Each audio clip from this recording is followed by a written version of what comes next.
आज की हमारी वीडियो रामायण काल की 5 सबसे खूबसूरत महिलाओं के बारे में है। जैसा कि आप सब जानते हैं कि रामायण ग्रंथ हिंदू धर्म का सबसे प्रसिद्ध ग्रंथ है और इसकी कई कथाएं भी प्रचलित हैं। लेकिन आज हम किसी भी कथाओं की नहीं बल्कि रामायण काल की सबसे खूबसूरत महिलाओं की बात करेंगे। महाभारत और रामायण जैसे धार्मिक ग्रंथों में ऐसी महिलाओं के बारे में बताया गया है जिनकी खूबसूरती आज भी दुनिया के लिए मिसाल मानी जाती है। तो चलिए वीडियो को शुरू करते हैं। रामायण काल की पहली सबसे खूबसूरत महिला है अहिल्या।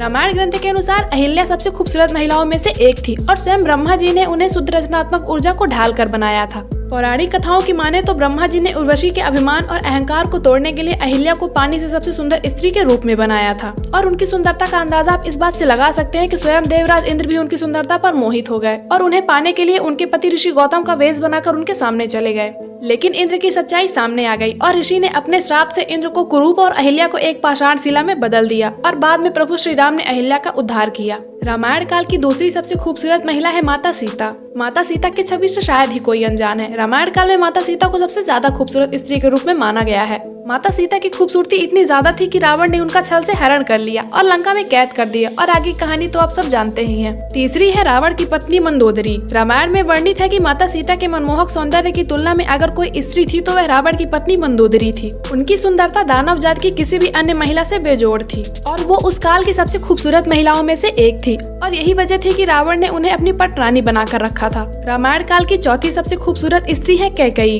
कैकेयी को रामायण काल की सबसे खूबसूरत महिलाओं का दर्जा मिला है और वो राजा दशरथ की 3 पत्नियों में से सबसे छोटी थी। उनकी सुंदरता और हुनर को देखकर ही राजा दशरथ ने उन्हें अपनी पटरानी बनाया था। और रामायण काल की 5वीं सबसे खूबसूरत महिला है तारा। रामायण में तारा को एक अप्सरा के रूप में वर्णित किया गया है जो दूध सागर के मंथन से निकली थी। रामायण में तारा किष्किंधा की रानी और वानर राज बाली की पत्नी के रूप में प्रसिद्ध थी। ऐसा भी माना जाता है कि तारा असल में बाली के भाई सुग्रीव की पत्नी थी और बाली ने उसे छल से अपनी पत्नी बना लिया था। लेकिन जब प्रभु श्री राम के हाथों बाली की मृत्यु हो गई तब सुग्रीव ने फिर से तारा को अपनी पत्नी बना लिया। अगर वीडियो अच्छी लगी हो तो वीडियो को लाइक करें और चैनल को सब्सक्राइब करना ना भूलें।